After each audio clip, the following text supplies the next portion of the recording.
অতিরিক্ত খুশিতে থাকার কথা ও অতিরিক্ত কষ্টে থাকার কথা কাউকে বলবেন না।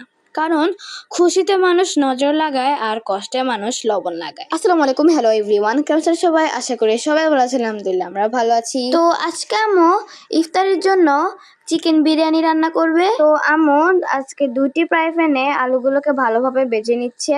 আর আম্মুর বিরিয়ানি রান্নাটা দেখুন, আম্মুর বিরিয়ানিটা খেতে না আমার খুবই খুবই মজা লাগে।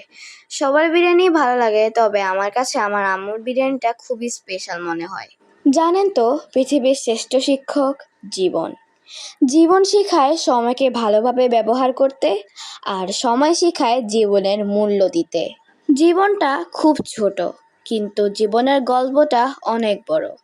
জীবনের সুখ চাওয়া খুব সহজ, কিন্তু পাওয়াটা খুব কঠিন। কখনো আশা ছেড়ে দিও না, কেননা হাজারো ঝড়ঝাপটার পরে নতুন সূর্য ওঠে। একটা সময়ের পর নিজের ভিতরের কথাগুলো কাউকে বলতে ইচ্ছে করে না। জীবন থেকে পাওয়া অভিমানে, অভিযোগে মনের কথাগুলো মনের ভিতরে মাটি চাপা দেওয়া হয়। কখনো জীবন হাসতে শেখায়, আবার কখনো কাঁদতে শেখায়, আবার কখনো নতুন করে বাঁচতে শেখায়। অন্যের জন্য বেঁচে থাকা জীবনই সার্থক জীবন।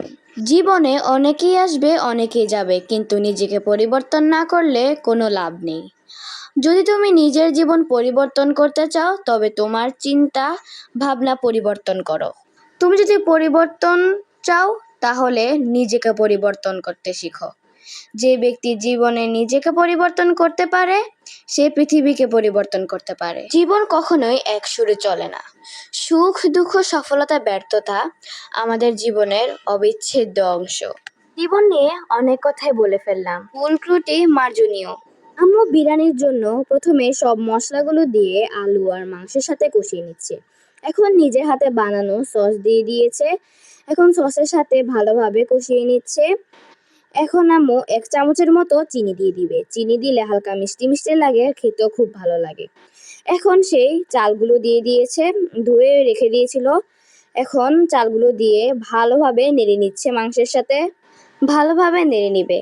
তারপর আম্মু একটু ঝোলের জন্য পরিমাণ মতো পানি দিয়ে দিবে। আম্মু গরম পানি দিয়ে দিয়েছে যাতে তাড়াতাড়ি হয়ে যায়, হিটারে গরম পানি করে দিয়েছিল। তো আম্মু আবার ভালোভাবে নেড়ে নিচ্ছে। নেড়ার পর এখন বড় পাতিলে রান্না করেছিল, আমাদের ফ্ল্যাটে সবাইকে দিবে। তো পরিমাণ মতো পানি দেওয়ার পর আম্মু 5-10টার মতো একদম আস্ত কাঁচামরিচ দিয়ে দিয়েছে ফ্লেভারের জন্য। এখন ঢাকনা দিয়ে দিয়েছে।